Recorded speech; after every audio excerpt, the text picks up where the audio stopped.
देखने वाले हैं क्वेश्चंस जो पूछे गए थे फ्रॉम लिटरेरी क्रिटिसिज्म और लिटरेरी थ्योरी। 13 अक्टूबर को जितने भी क्वेश्चंस पूछे गए हैं फ्रॉम लिटरेरी थ्योरी और लिटरेरी क्रिटिसिज्म, इसमें मैंने कंपाइल किए हैं, डिटेल एक्सप्लेनेशन भी दिया है। आइए देखते हैं first question from Aristotle. Literary criticism से क्वेश्चन पूछा गया है, What does Aristotle mean by the phrase language with pleasurable accessories in his definition of tragedy?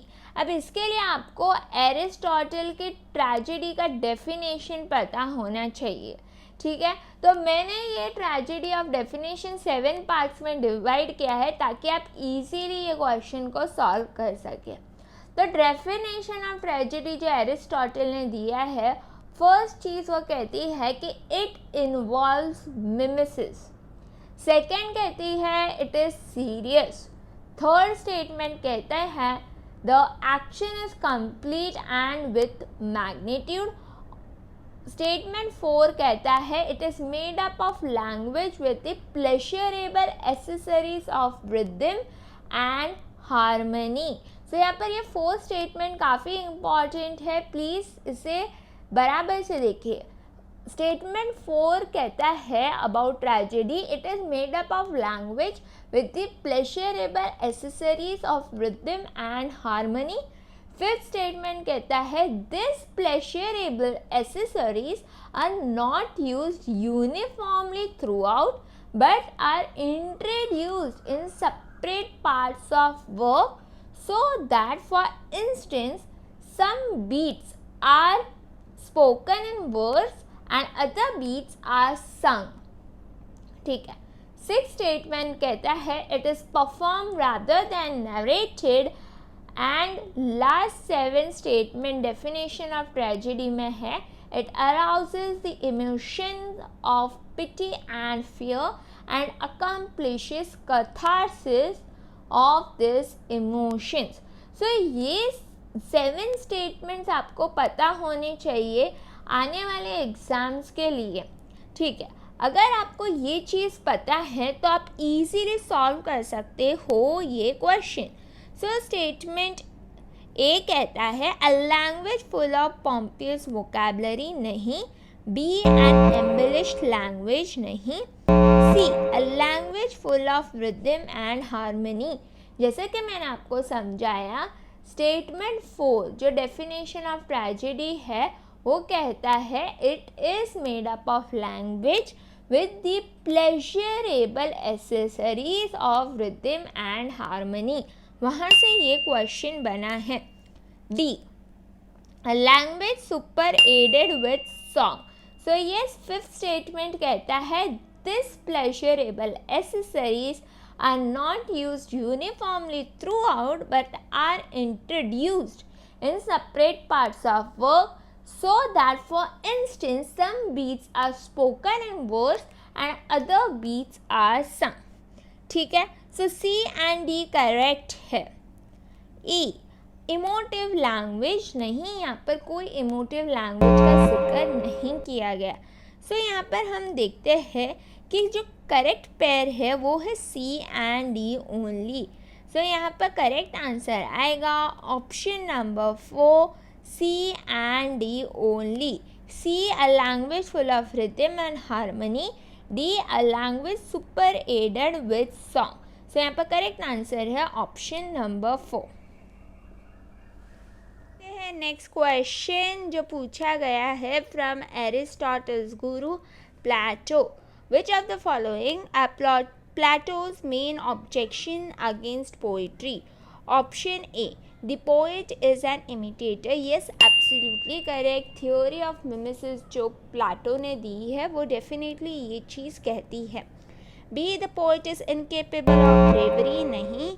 C, the poet by fueling passions and emotion weaken the reasoning capacity of the citizens। yes, ये भी एकदम सही है। D, the poet is less responsible। नहीं। E, the poet has no knowledge of the world। yes, ये चीज़ भी Plato कहते हैं E, option E, the poet has no knowledge of the world. Yes, definitely Plato ये चीज़ भी कहते हैं. So यहाँ पर जो करेक्ट आंसर है वो है A, the poet is an imitator. C, the poet by fueling passions and emotions weaken the reasoning capacity of the citizens. And E, the poet has no knowledge of the world. So जैसे कि हम देखते हैं option number 1 यहाँ पर correct है, A, C and E only. Next question पूछा गया है from the landmark of English romanticism, lyrical ballads. Which of the following is not true about lyrical ballads. ठीक है, it is a manifesto of romantic poetry. Yes, जैसे कि मैंने बोला कि ये लैंडमार्क थी of English romanticism. Yes, absolutely correct. Second, it takes a poetry out of confines of reason and intellect to unravished and unspoiled beauties of nature. Yes, ये भी एकदम correct है. See, it turns English poetry away from social and intellectual sophistication of 17th and 18th century poetry. Yes, absolutely correct. यहाँ पर Wordsworth बोलते हैं कि poetry is a spontaneous overflow of feelings. So yes, ये भी एकदम correct है.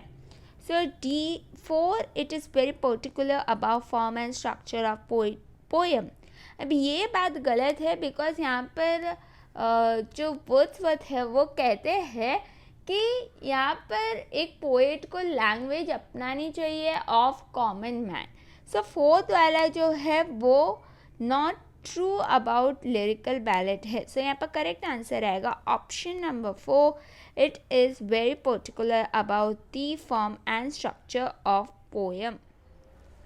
आइए देखते हैं क्वेश्चंस फ्रॉम लिटरेरी थियोरी. तो इतने क्वेश्चंस जो हमने पहले डिस्कस किए थे वो पूछे गए थे फ्रॉम लिटरेरी क्रिटिसिज्म. अब आने वाले क्वेश्चंस है वो पूछे गए हैं फ्रॉम लिटरेरी थियोरी. तो चलिए डिस्कस करते हैं फर्स्ट क्वेश्चन. अब फर्स्ट क्वेश्चन पूछा गया है from Roland Barthes. According to Roland Barthes, which of the following codes are common to all narrative. अब रोलैंड बार्थ्स ने लिखी थी एक पोस्ट स्ट्रक्चरलिस्ट वर्क S/Z. उसमें से ये क्वेश्चन उन्होंने पूछा है. सो आपको पता होना चाहिए कि रोलैंड बार्थ्स ने 5 काइंड्स ऑफ कोड्स दिए थे. ठीक है, फर्स्ट है हर्मेनॉटिक कोड जिसे कहा जाता है वॉइस ऑफ ट्रुथ. सेकेंड है proairetic code, the voice of empirics. Third है सिमिक और कॉनेटेटिव कोड जिसे कहा जाता है the voice of the person. Fourth है सिंबॉलिक कोड जिसे कहा जाता है voice of the symbol. Fifth है कल्चरल और रेफरेंशियल कोड, इसमें होती है वॉइस ऑफ साइंस और नॉलेज. सो ये 5 कोड्स दिए गए थे रोलैंड बार्थ्स ने. ठीक है, तो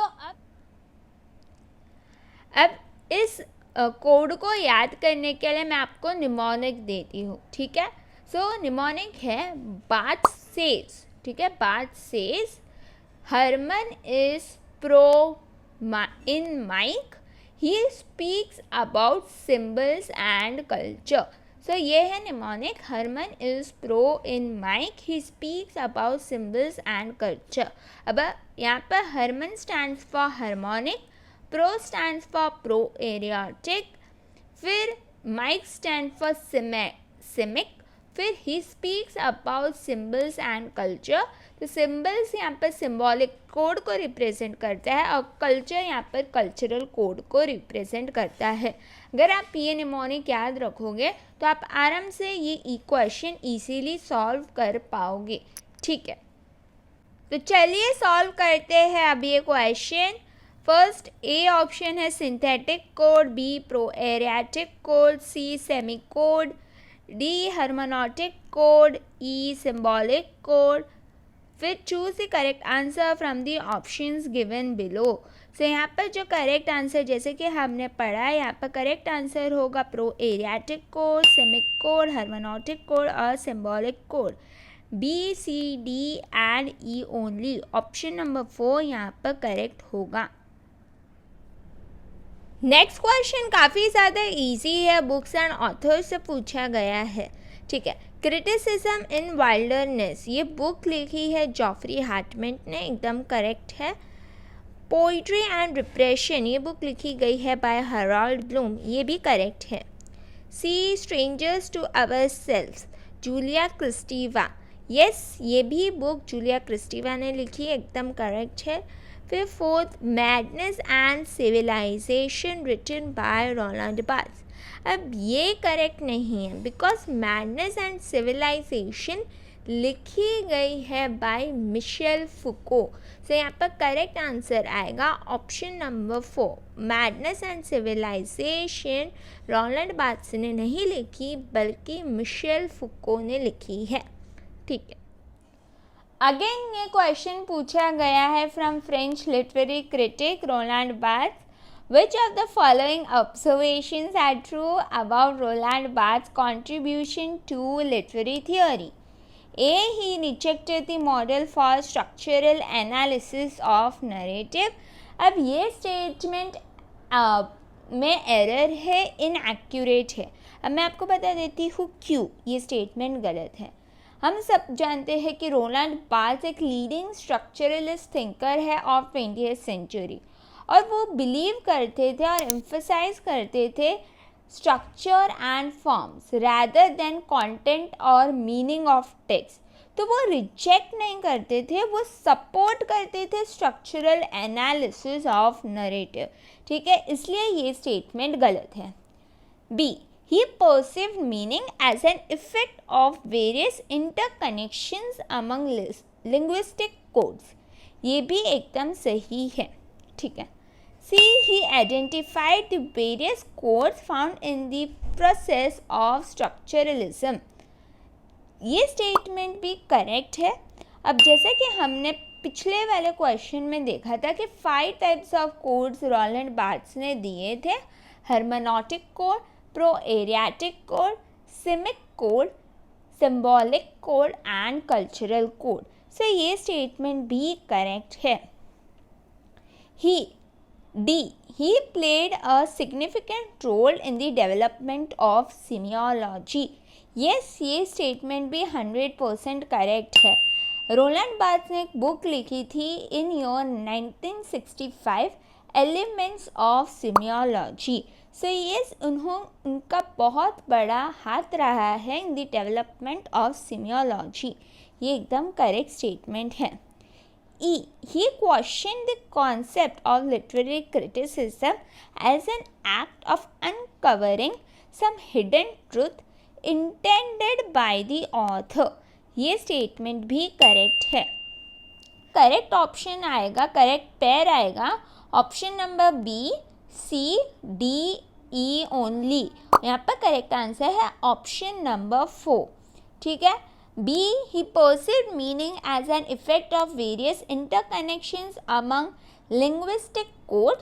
C, he identified the various codes found in the process of structuralism. D, he played a significant role in the development of semiology. E, he questioned the concept of literary criticism as an act of uncovering some hidden truth intended by the author. So यहाँ पर correct answer है option number 4, b, C, D and E only. अब next question assertion and reason question है, चलिए देखते हैं। Given below are 2 statement, one is labelled as assertion and the other is labelled as reason. Assertion. Roland Barthes described 2 basic categories of text as the readerly and writerly.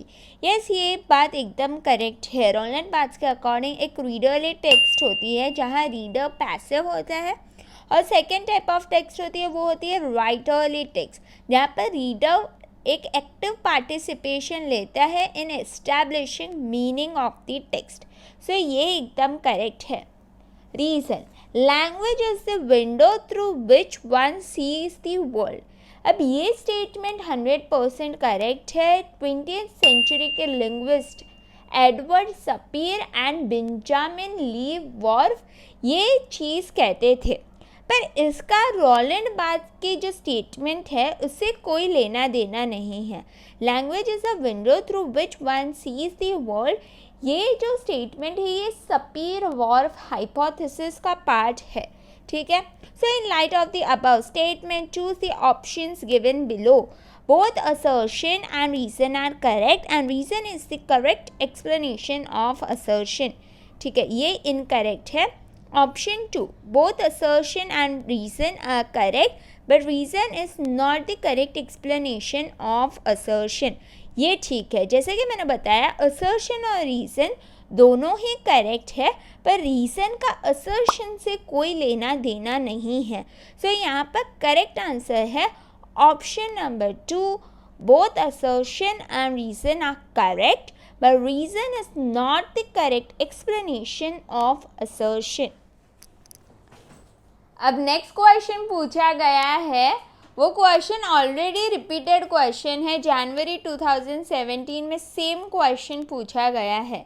Which of the following theorist identifies metonymy and metaphor as the two fundamental structures of language?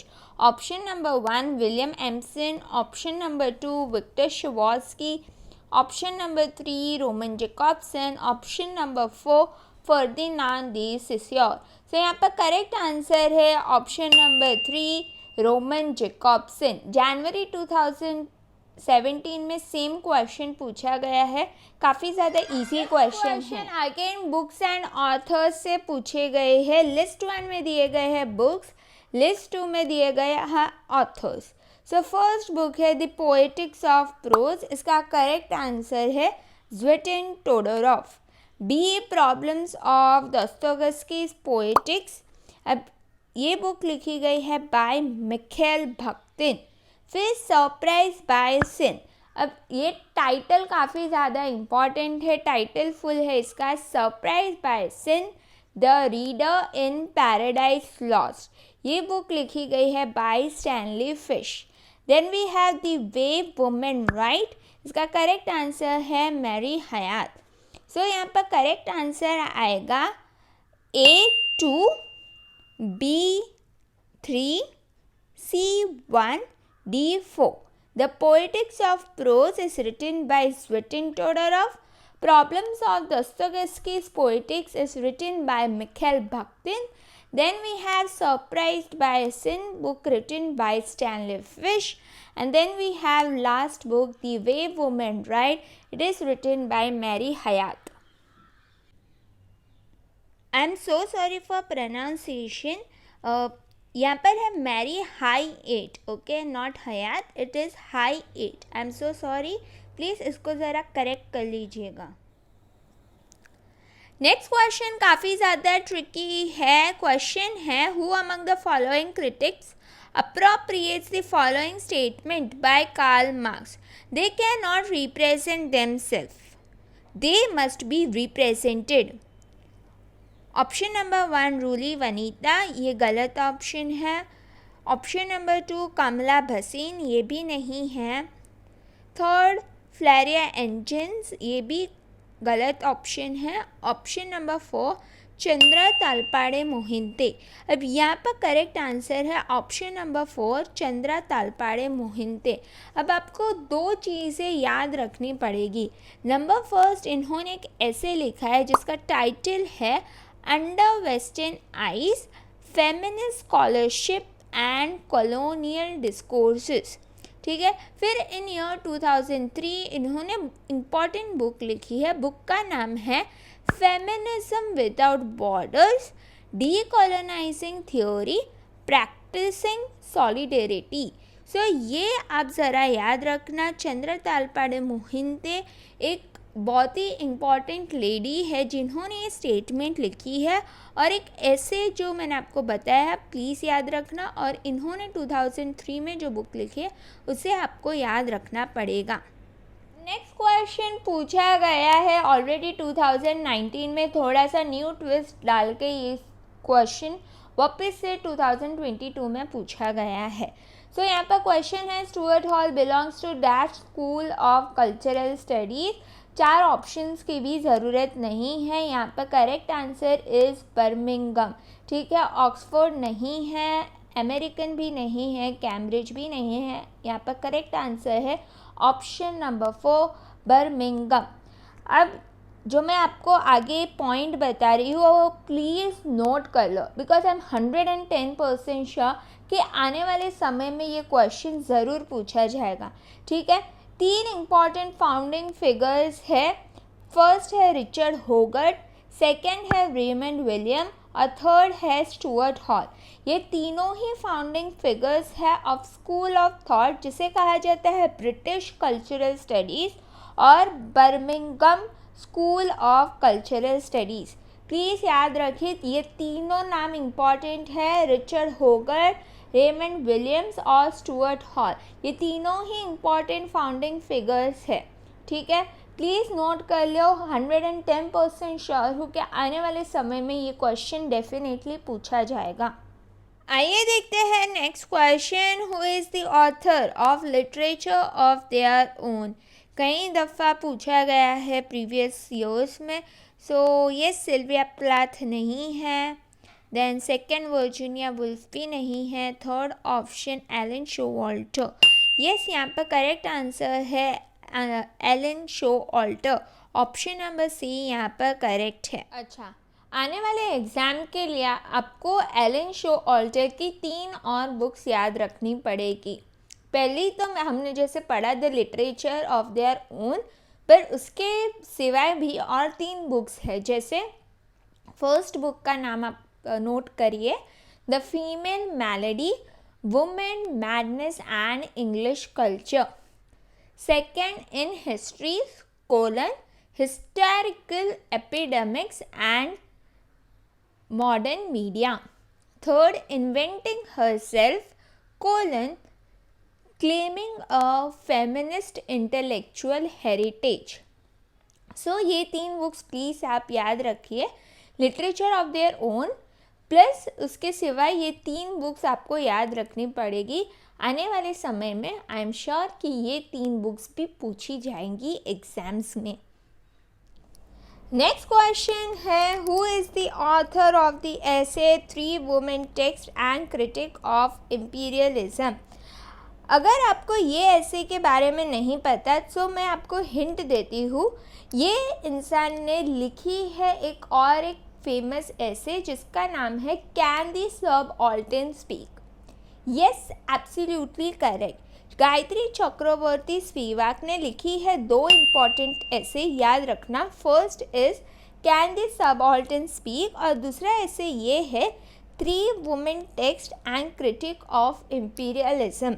और एक चीज़ आपको Spivak के बारे में याद रखनी चाहिए, वो ये है कि जैकिस डेरिडा ने फ्रेंच में एक वर्क लिखा है जो है ऑफ ग्रामेटोलॉजी।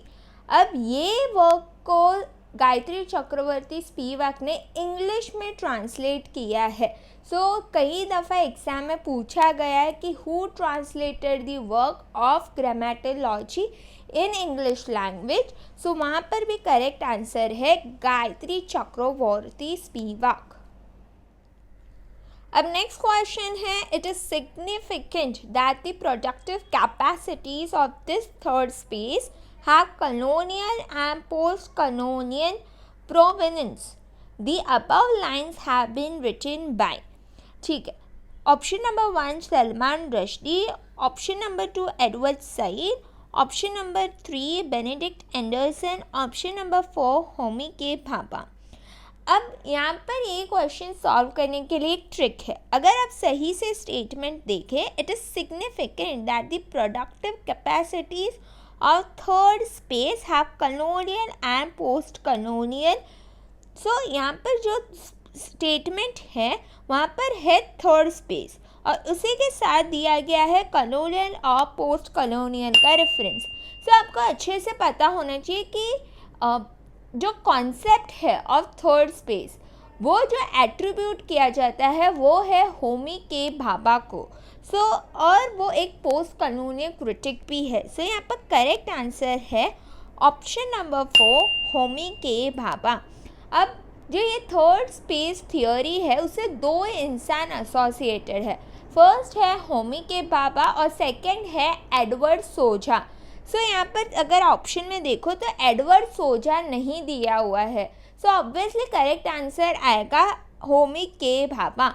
अगर इस क्वेश्चन को और ज़्यादा ट्रिकी करना होता है एनटीए को, तो वो एडवर्ड सोजा ऐसा ऑप्शन में देते, तो वहाँ पर ये क्वेश्चन ट्रिकी बन जाता।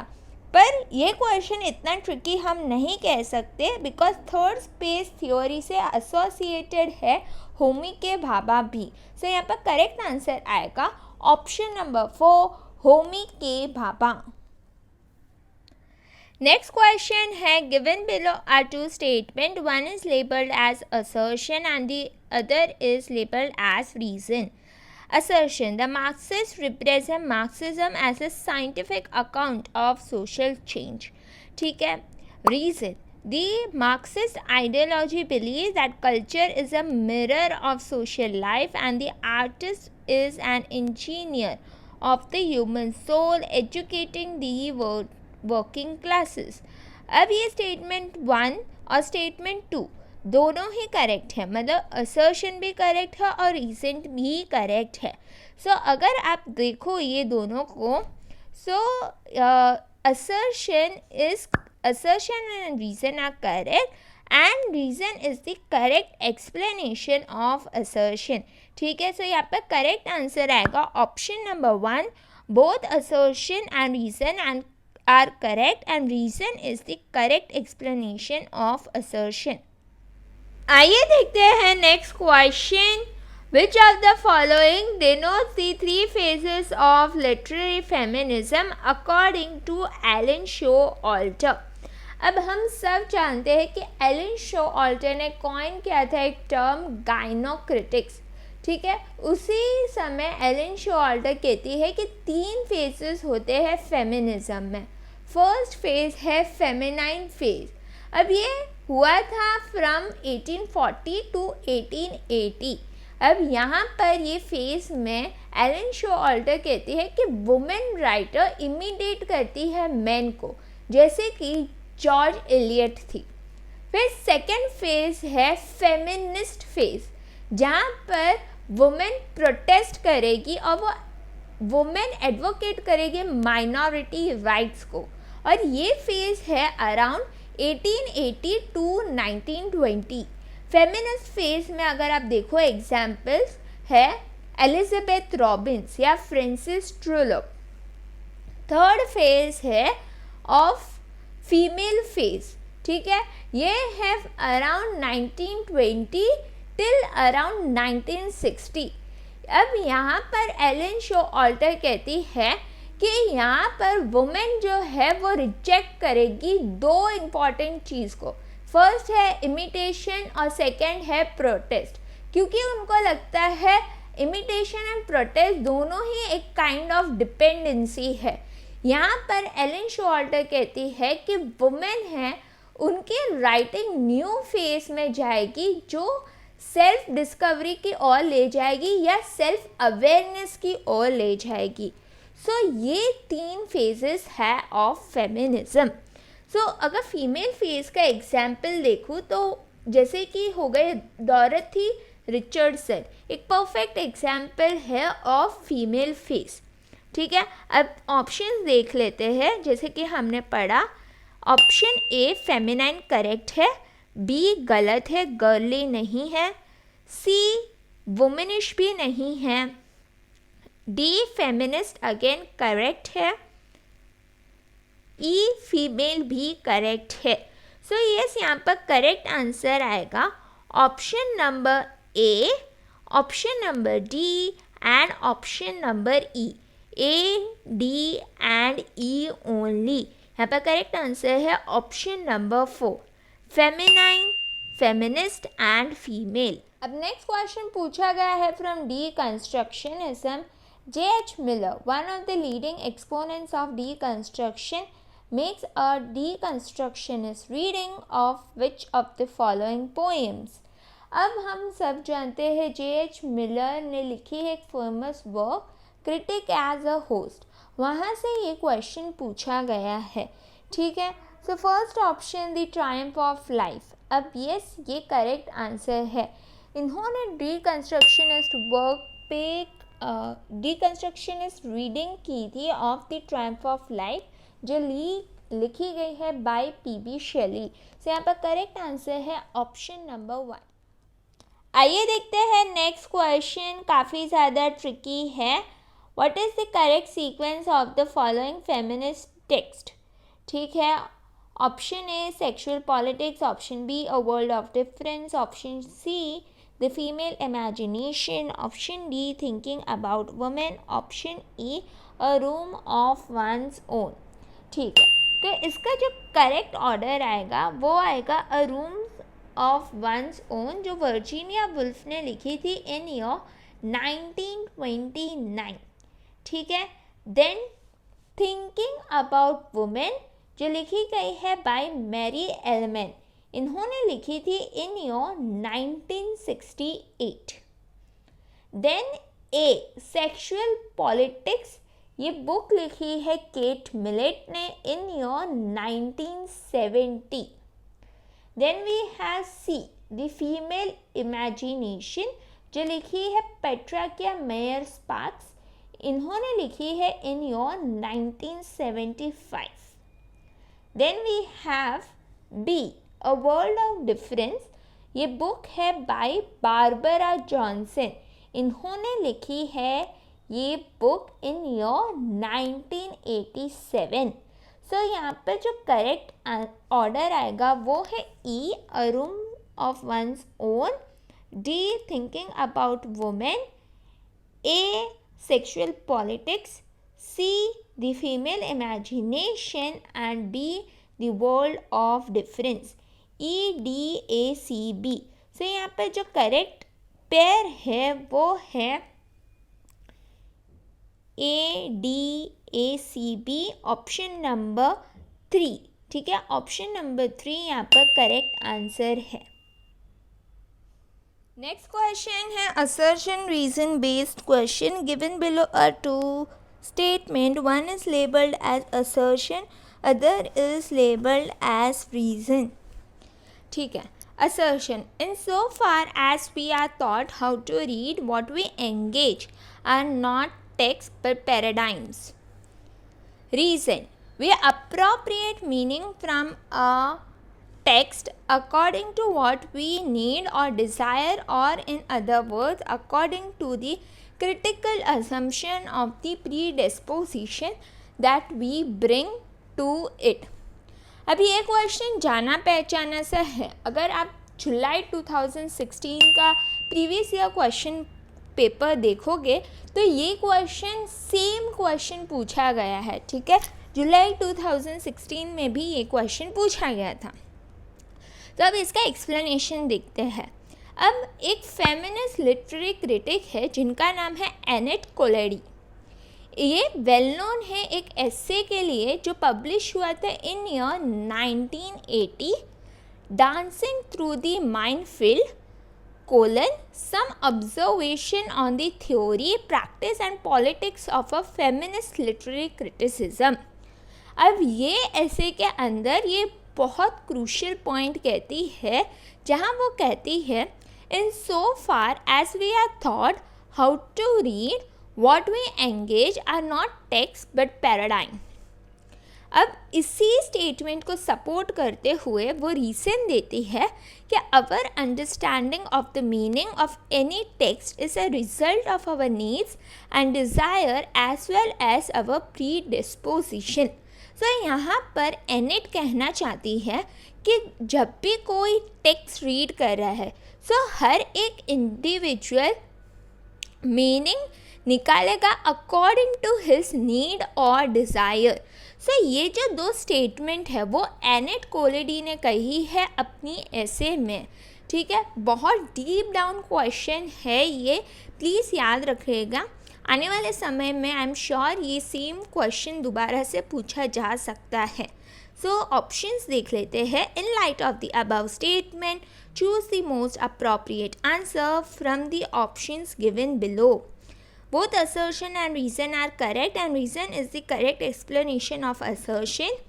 Both assertion and reason are correct, but reason is not the correct explanation of assertion.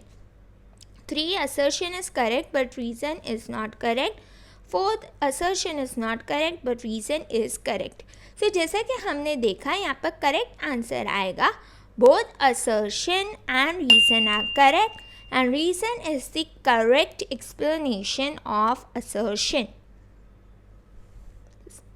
Option number 1। आइए देखते हैं next question. Kimberly Crenshaw term intersectionality is widely used for. ठीक है, अब किम्बरली क्रैनशॉ ने इंटरसेक्शनैलिटी वर्ड कॉइन किया था in year 1989। ठीक है, सो फर्स्ट है एकेडमिक डिटोरिएशन नहीं, बी रेशियल जस्टिस करेक्ट है, इंटरसेक्शनैलिटी समझाते वक्त किम्बरली क्रैनशॉ डेफिनेटली कहती है रेशियल जस्टिस है, सी पीस फॉर्मेशन भी नहीं है, D complex construction of power, yes ये भी करेक्ट है, ई आइडेंटिटी पॉलिटिक्स भी एकदम करेक्ट है। सो यहाँ पर करेक्ट आंसर आएगा B racial justice, D complex construction of power, E identity politics. So choose the most appropriate answer from the options given below. So यहाँ पर correct answer आएगा option number 4. ठीक है, B, D and E only. Question is a statement based question. Given below are two statements. Statement 1. Comparative literature is a study of different cultures, nations and genre and explores relationship between literature and other forms of cultural expression. अब ये statement 100% correct है। ठीक है, comparative literature का description दिया है वो एकदम करेक्ट है।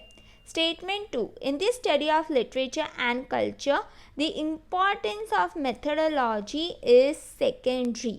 अब ये स्टेटमेंट इनकरेक्ट है, इनएक्यूरेट, फॉल्स है। ठीक है, तो स्टेटमेंट 2 गलत है। In light of the above statement, choose the most appropriate answer from the options given below.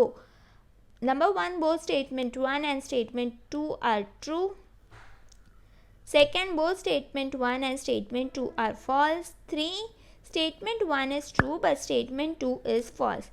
So yes, यहाँ पर correct answer है option number 3. ठीक है, statement 1 is true but statement 2 is false. आइए देखते हैं last question from literary theory. Given below are two statement. Statement 1, Hannah Arendt defactualization is very close to the concept of post truth. अब ये statement 100% correct है। ठीक है, yes. Statement 2, post truth relies on absolute lies. अब ये statement inaccurate है, incorrect है। ठीक है, फॉल्स है स्टेटमेंट 2। तो जैसे कि हमने देखा यहाँ पर statement 1 is correct, statement 2 is incorrect. So in light of the above statement, choose the most appropriate answer from the options given below. So यहाँ पे correct answer आएगा option number 3. Statement 1 is correct but statement 2 is incorrect. अब दूसरी चीज़ यहाँ पर ये याद रखना कि हैना एरेंट की एक मोन्यूमेंटल वर्क है जिसका नाम है द ओरिजिन्स ऑफ टोटलिटेरियनिज्म, और एक बुक है जो बुक का नाम है ऑन रिवोल्यूशंस. सो ये दो बुक्स का नाम याद रखना जो हैना एरेंट ने लिखी है. फर्स्ट है द ओरिजिन्स ऑफ टोटलिटेरियनिज्म और सेकंड है on revolutions. Okay, I am so sorry, और एक क्वेश्चन रह गया है, काफ़ी ज़्यादा इंपॉर्टेंट है. Which of the following critics is associated with the term contrapuntal reading. अब ऑप्शन नंबर 1 है मिखेल भक्तिन, ऑप्शन नंबर 2 है एडवर्ड सईद, ऑप्शन नंबर 3 है रोलैंड बार्थ्स, ऑप्शन नंबर 4 है जैक्स डेरिडा. अब कॉन्ट्रापंटिव रीडिंग एक बहुत ही इंपॉर्टेंट कॉन्सेप्ट है. एक डिटेल्ड वीडियो मैं बना दूंगी अबाउट कॉन्ट्रापंटिव रीडिंग. अब ये जो क्वेश्चन है वो पूछा गया है फ्रॉम एडवर्ड सईद. ठीक है, एडवर्ड सईद ने एक वर्क लिखा था कल्चर एंड इम्पीरियलिज्म 1993. उसमें उन्होंने डिटेल में बात की है अबाउट कॉन्ट्रापंटिव रीडिंग. सो यहाँ पर करेक्ट आंसर आएगा ऑप्शन नंबर 2 एडवर्ड सईद. तो ये थे कुछ question from literary criticism and literary theory. उम्मीद करती हूँ कि आपको सेशन पसंद आया होगा. सेशन पसंद आया है तो प्लीज़ लाइक, शेयर और सब्सक्राइब कर दीजिए. आप मुझे फेसबुक और इंस्टाग्राम पे भी फॉलो कर सकते हो.